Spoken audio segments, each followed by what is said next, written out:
Hi, this is Tony Lopez with Alternative Living Spaces. I partner with my good friend Chris Boniudo with ADU Container Living, and we put together an awesome shipping container unit. And today I'm in Springdale, Utah, which is right outside of Zion, with my good friend Ryan McCoy, who actually just purchased the unit. So yeah, Ryan, just quick questions for you. Why a shipping container? So shipping containers are awesome. They're indestructible. It's a use to recycle unused shipping containers. You know, they're waterproof. They're built like tanks. Okay. So I was intrigued. Right on, man. Yeah. What's going to be your purpose? What are you going to be using this unit for? So this will be my vacation home here next to Zion National Park. My full-time residence is in Nashville, so Cool. I'll be using it for that. And when I'm not here, I'll be using it as an Airbnb unit. Right on, man. Very cool. Yeah. And how did you hear about us?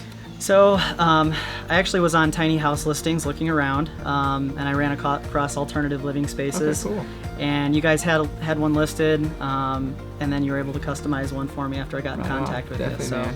yeah. Very cool. Well, yeah, Ryan's got a lot of really exciting things planned for this unit. He's going to be putting a deck out here with a bunch of furniture, and it's going to just really come along great. So encourage you, go ahead and stay here one weekend. That'd be fun. Yeah. And but man, it's been a pleasure working with you. Yeah, thank you, Tony. It's been a lot of fun, so it's been a good same. project.